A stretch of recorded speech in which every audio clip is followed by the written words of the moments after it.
जय शिवराय। खरं तर उंचकडं बुद्रुक गावचा प्रश्न आहे आणि म्हणून वास्तवतः माझ्या आयुष्यातली पहिली पत्रकार परिषद असेल, त्याच्यात मी इन्व्हॉल्व झालेलो आहे। पण म्हणतात गावचा प्रश्न असेल तर 100% आपण त्या ताकदीने, आणि चुकीचा असेल तर 100% त्याच्यामध्ये उतरलं पाहिजे, कारण अन्याय सहन करणारा तितका दोषी असतो। म्हणून हा अन्याय सहन होऊ नये आणि उंचकडं बुद्रुक गावावरती होणारा अन्याय हा प्रचंड होत चाललेला आहे आणि म्हणून हे कुठंतरी थांबलं पाहिजे। इथून मागे असं तुम्हाला वाटत असेल बऱ्याच लोकांना की इथून मागे असं काही होत नव्हतं का, तर इथून मागे असं लोकांना वाटायचं की जाऊ द्या मरू कशाला याच्यामध्ये पडायचं, कशाला या लोकांच्या नादी लागायचं, कशाला पोलीस केस करीत बसायची, कशाला मारामाऱ्या करीत बसायच्या, आणि ही भूमिका कुठेतरी होऊ नये आणि म्हणून प्रत्येकाने आतापर्यंत एक सामोपचाराची सलोख्याची भूमिका घेतली आणि अन्याय सहन करीत राहिली। मुळात मी तुम्हाला पहिल्यापासून म्हणजे मी जसा गावामध्ये इन्व्हॉल्व झालो, म्हणजे तुम्हाला सगळ्यांना माहिती आहे, या तालुक्याला माहिती आहे, एक बंद पडलेली शाळा पूर्ण गावाच्या सामोपचाराने सलोख्याने चांगल्या पद्धतीने चालू झाली आणि त्याच्यामध्ये सुद्धा खोडा घालण्याचं काम हे आता विरोधक म्हणून पार पाडतायत।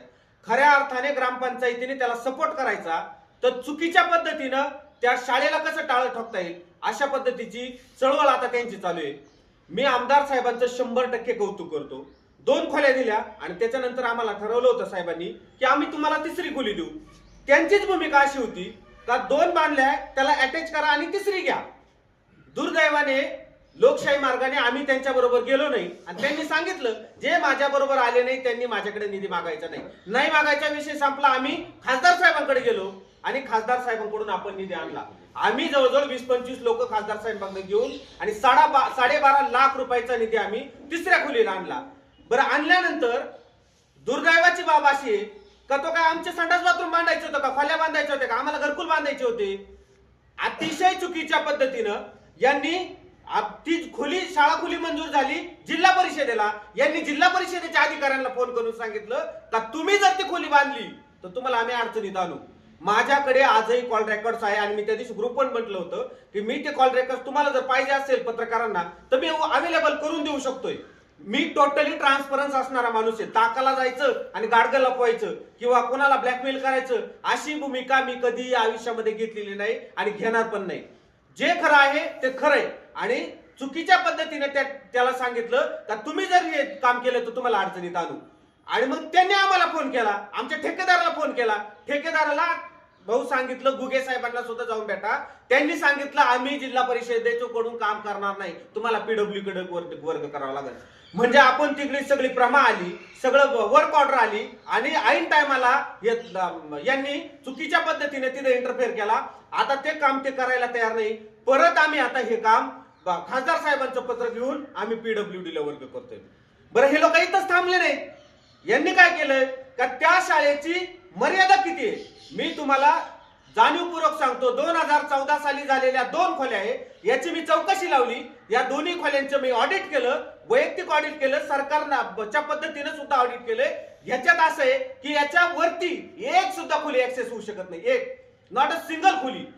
आणि असं असताना सुद्धा यांनी जेव्हा या 3 खोल्या आल्या तेव्हा आपल्याला त्या वरच बांधायच्या होत्या, पण यांनी त्याच्यामध्ये इंटरफेअर केला आणि अतिशय निकृष्ट पद्धतीने त्या खोल्या बांधलेल्या आहेत। 2014च्या खोल्या आहेत। 14च्या खोल्यांमध्ये तुम्ही 40 वर्षाशिवाय तुमचं हे होत नाही, निर्लेखन होत नाही। काय करायचं त्या खोल्यांचं? आज पोरांना बसायला जागा नव्हती, पोरं खाली बसत होते तर पाणी वरून गळत होतं। इतक्या चुकीच्या पद्धतीने ते काम झालेले 2014ला। आता त्याचं निर्लेखन होत नाही आणि त्या खोल्यांची मी चौकशी लावली। मला बांधकाम अधिकाऱ्यांनी सांगितलं जिल्हा परिषदेच्या तुम्ही आमच्याकडे चौकशी लावली, संबंधित अधिकाऱ्यांवर आम्हाला कारवाई करायची। त्यांनी पत्र दिलं जिल्हा परिषदे शाळेला आणि एवढं सगळं असताना सुद्धा हे दुसऱ्या शाळेत जे आपण शाळा बांधली 3 खोल्यांची, अरे राज्यात डॉक्टर लांबच्या डॉक्टरांनी जो जाहीरनामा प्रसिद्ध केला त्याच्या पहिला फोटो हा जिल्हा परिषद प्राथमिक शाळा उंचखडकचा आहे। इतकं सुंदर पद्धतीने काम केलंय आणि त्याचं काय म्हणतात ते काय म्हणतो त्याला इस्टिमेट, यांनी ज्यांनी इस्टिमेट तयार केलं त्याला फोन केला यांनी आणि त्याला सांगितलं याचं इस्टिमेट कसं केलंय, याचं निकृष्ट आहे का काय आम्हाला पाहू द्या। अरे मी छाती ठोकपणे सांगतो आम्ही दिवस रात्र करून त्या शाळेवरती बनेल अंडरपॅन्टवर राहून तिथं आम्ही कामं केलेली। आम्ही स्वतः तिथं भिजलोय, दजलेलोय, आम्ही तिथं घामाचं पाणी केलेलं आहे तिथं आणि आजही तुम्ही ते ऑडिट चेक करा. 5 मजल्याचा ऍक्सेस आहे त्याला, वरती एकावर एक 5 मजले बांधू शकतात, अशा पद्धतीचे ते ऑडिट आहे. आणि चुकीच्या पद्धतीने त्याला फोन करायचा, त्याच्याकडून ऑडिट मागून घ्यायचं, इथे जिल्हा परिषदेला जायचं, काम करू नका म्हणायचं. या पद्धतीनं तुम्ही गावचे एक लोकप्रतिनिधी आहात, तुम्ही चांगल्या पद्धतीने काम करायला पाहिजे, तर तुम्ही खोटे घालायचे काम करतात. अशा पद्धतीचं काम आणि तुम्ही विकासाची भाषा करतात. मी डॉक्टर लामटेंना विनंती करतो, डॉक्टर साहेब आपला अतिशय चांगले मित्र आहोत, अजूनही चांगले मित्र आहोत, पण जवळ कोणाला करावा, ज्या पद्धतीने चांगला तुम्ही जिल्हा परिषदेच्या सगळ्या शाळा चांगल्या करताय, जी जिल्हा परिषदेच्या शाळा बंद करायला लागले त्यांना तुम्ही बळ देता का?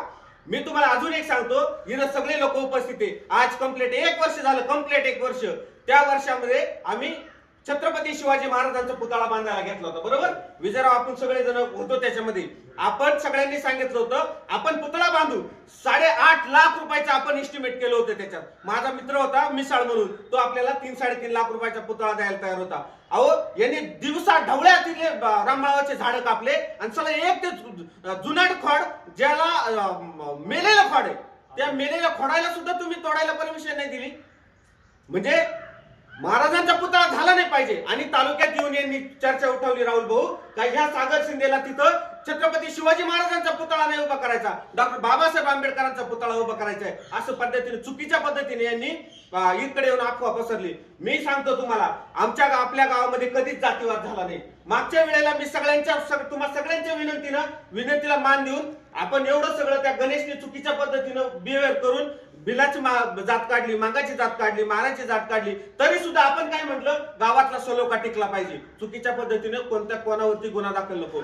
आपण केलं नाही हे सहकार्य. आणि तुम्हाला बाबासाहेब नको असतील, या चौकामध्ये बाबासाहेब नको, तो पुतळा आपण छत्रपती शिवाजी महाराजांचा ठरवलाय ना, तो तसाच झालाय आणि तो तसाच होणार. पण चुकीच्या पद्धतीने गैरसमज करणं, एखाद्याला चुकीच्या पद्धतीने डॉमिनेट करणं, तालुक्यात चुकीच्या पद्धतीने चर्चा करणं. आपण 8.5 लाख रुपये खर्च करून पुतळा उभा करतोय आणि काय 850 रुपयाची फ्रेम आणून त्या चौकाला नाव दिलंय. आमदार साहेबांना माझी विनंती आहे, तुम्हाला नावापेक्षा तुम्ही या ना त्या स्मारकाचं भूमिपूजन तुमच्या हाती होऊ द्या. द्या तुम्ही त्या दिवशी का नाही म्हटले तुम्ही, का हो द्या आमच्याकडून, तुम्हाला 10 लाख रुपये तुम्हाला पुतळ्याला घ्या. चुकीच्या पद्धतीने या तालुक्यामध्ये या गावाचा इतिहास मांडला जात असेल तर तो 100% आम्ही कधीच सहन करून घेणार नाही.